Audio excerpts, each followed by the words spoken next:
In this section, we will see what is meant by the basis for a vector space. The definition is a subset S of a vector space V is called a basis for V if S is linearly independent and S spans V. That is, any subset which is linearly independent and which spans the space is known as a basis for the space. That is, a spanning and linearly independent subset is a basis. So if the number of elements of a basis is finite, then we say that the vector space is finite dimensional. Otherwise, it is infinite dimensional. And the dimension of a vector space V is denoted by dim V. So it is nothing but the number of elements in any linearly independent subset which spans the given space. So let us go through certain examples. So the first example is, if you consider S is equal to set 1 0, 0 1, which is obviously a subset of R2. So we will prove that it is a basis for R2. So we have to prove that it is linearly independent and spans V. So clearly it is linearly independent. We can say in two ways. Either we consider a linear combination and say that it is the only trivial linear combination which can be 0. Or if you consider the matrix 1 0 0 1, then the determinant is different from 0 and hence the vectors are linearly independent. Okay, also we have to prove that it spans R2. So in order to prove that the span of S is R2, we have to prove that any element of R2 can be expressed as a linear combination of the elements of S. So that is the way. So we say that S spans V if any element of V can be expressed as a linear combination of the elements of S. That is, we choose arbitrary elements, an arbitrary element of V, and we prove that it can be expressed as a linear combination of the elements of S. So here, let us consider an element arbitrarily, say x comma y from R2. So we have to find scalars A and B so that a into 1 0 plus b into 0 1 is x comma y. So solving it, we will get x is equal to a equal to x and b equal to y. So choosing a equal to x comma b equal to y, any x comma y of R2 can be expressed as x into 1 0 plus y into 0 1, which means the given set S spans R2. So already it was linearly independent and therefore forms a basis for R2.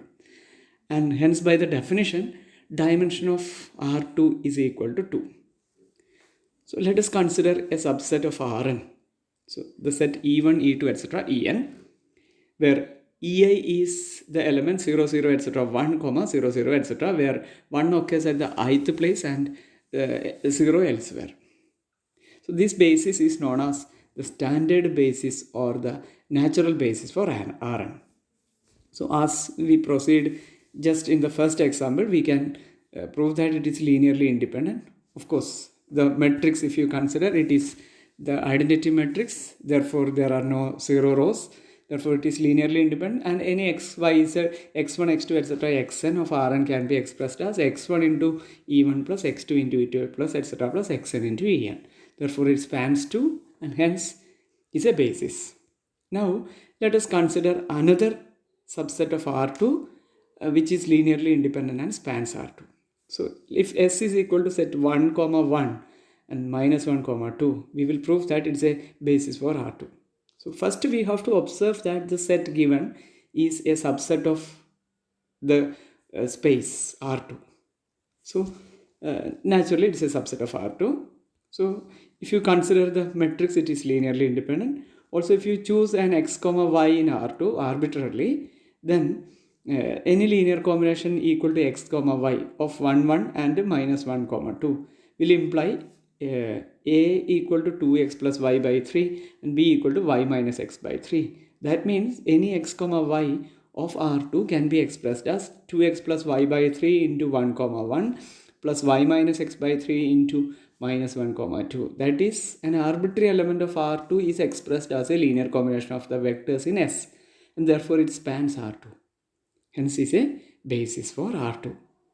So we have observed in the first example the dimension of R2 equal to 2. it has two elements in that particular basis. Now again we have another basis again consisting of two elements. Now there is another example, that is the set 1 x square etc x power n. We have to prove that it's a basis for Pn, comma the set of all the space of all polynomials of degree less than or equal to n with real coefficients. So there are two ways. If you have a set of n functions, we can consider its Wronskian, and if the Wronskian is not identically equal to 0 in R, that is in minus infinity, it is the functions will be linearly independent. So that is one way. So if you consider the Wronskian of 1 x square etc x power n, it is not identically equal to 0 in minus infinity, therefore B is linearly independent. Or else let us consider the linear combination a0 plus a1x plus etc plus an x power n, which is equal to 0. And it must be true for any x. And we know that an nth degree polynomial equation can have at most n distinct roots. Okay, so if you keep the n distinct roots and choose something else, again the linear combination must be equal to 0. That means it must be 0 for any x of R. That means it must be the 0 linear combination, I mean the 0 polynomial. Therefore each of the coefficient must be 0. Therefore it is linearly independent. Now if you choose any element of Pn, it will be a polynomial of degree less than or equal to n, and hence can be expressed as a linear combination of this 1 x square etc x power n. Therefore the set spans Pn, and hence is a basis. So from this we can observe that the dimension of Pn is equal to n plus 1, because 1 x square etc x power n contains n plus 1 elements. Now show that the set 1 1 1 comma 1 2 3 comma 2 minus 1 1 is a basis for R3. So it's a subset of R3. So maybe if spans are linearly independent, can be a basis for R3.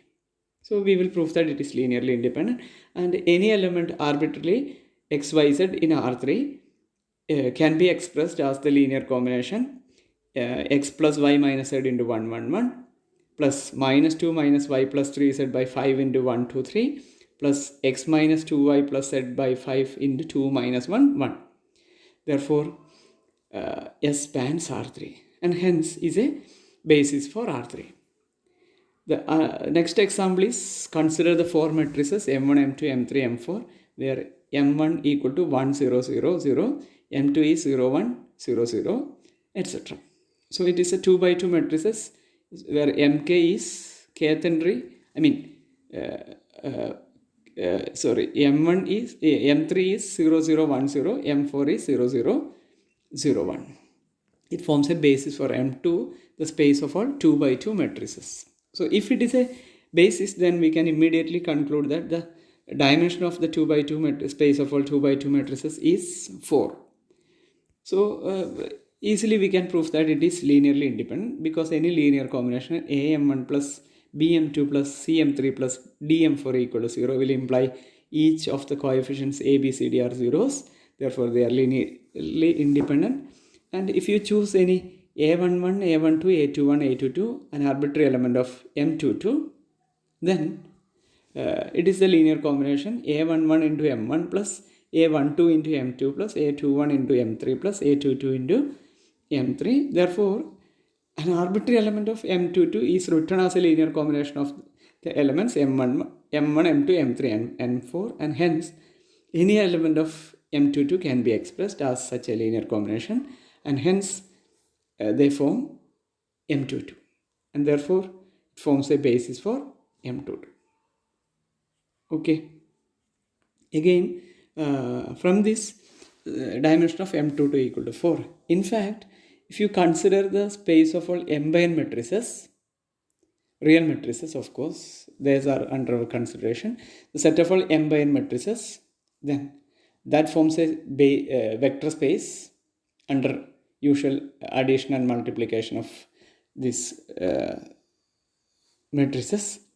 Then if you choose Eij as the matrix whose ijth entry is 1 and all the remaining entries are zeros, where Eij is an m-by-n matrix, then Eij, for I equal to 1 to m, j equal to 1 to n, forms a basis for mn, and hence the dimension of mn is equal to mn.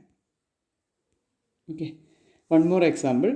Show that the vector space P infinity, which is the space of all polynomials with real coefficients, is infinite dimensional. That is, if you consider the space of all polynomials, that means it contains the polynomials of every degrees. And we have to prove that it is infinite dimensional.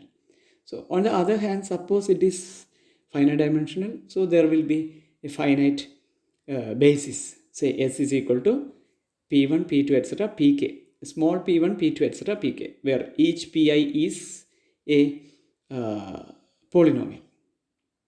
Okay, so let us assume that since there are only finite elements, let us assume that the maximum degree of the elements of S is n. Okay, so it cannot, so we will prove that it cannot span P infinity. So let us consider the polynomial x power n plus 1 of P infinity. So that's a polynomial whose n plus 1th degree term has coefficient 1 and all the other coefficients zeros.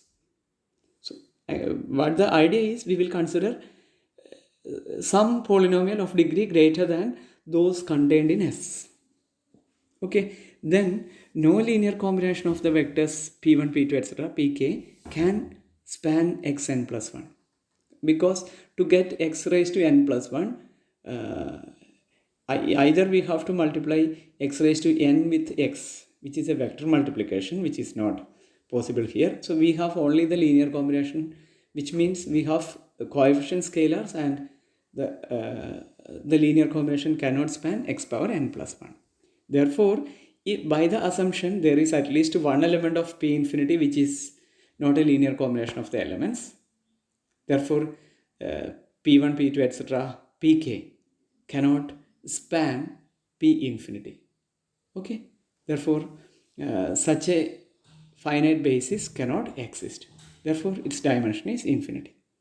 So the final example is, let us form a basis for a given subspace of P2, where P2 is the space of all polynomials of degree less than or equal to 2, where U is a subspace defined by U equal to set of all polynomials P of x in P2 with P of 1 is equal to 0. So let us see what is the form of the elements of U. So let us consider an element of U. So naturally it is an element of P2. P2 is the collection of all space of all polynomials of degree less than or equal to 2. So it can be of the form some a0 plus a1x plus a2 x square. So P of x is in U in addition means that P of 1 equal to 0, which will give you a0 plus a1 plus a2 equal to 0. So from this, we may from this conclude a0 equal to minus of a1 plus a2. Therefore, the polynomial P of x, which is an arbitrary polynomial of U, will be of the form a minus of a1 plus a2 plus a1x plus a2x square, which is nothing but a1 into x minus 1 plus a2 into x square minus 1. That is, the elements x minus 1 and x square minus 1, of course the polynomials, spans U, because P of x is an arbitrary element of U and it is expressed as a linear combination of x minus 1 and x square plus 1. That means this set spans U. So it is enough to prove that they are linearly independent. So if you consider the Wronskian, it is x square minus 2x plus 1, which is not identically equal to 0 in minus infinity, because when x equal to 0, the value is 1. So not identically equal to 0. Okay. Therefore, the elements are linearly independent and hence forms a basis for U. Okay, or else to prove that they are linearly independent, we let us consider a linear combination. Then we will get minus of a plus b plus ax plus bx square equal to 0 for every x. So it can have at most two zeros, but any third or uh, other value for x also must satisfy this equation, which means it must be the zero polynomial of degree 2. Therefore, uh, each of the coefficients must be zeros. So they are linearly independent, and hence the dimension of this particular u is 2. So instead of choosing a1 is equal to minus of a2 plus a3, if we had chosen a2 equal to minus of a0 plus a1, we can again see that the set 1 minus x square comma x minus x square forms a basis for u. So given a space, it can have different bases, but the observation which is to be kept in mind is that all the elements of any basis of a given vector space always has the same number of elements. This is a very important result which we will prove later. So finally, if you consider the zero space which contains only the zero vector, then let us find out a basis for this space. We already know that the empty space spans V. This was already mentioned. Trivially, we assume that the empty space spans V. Okay.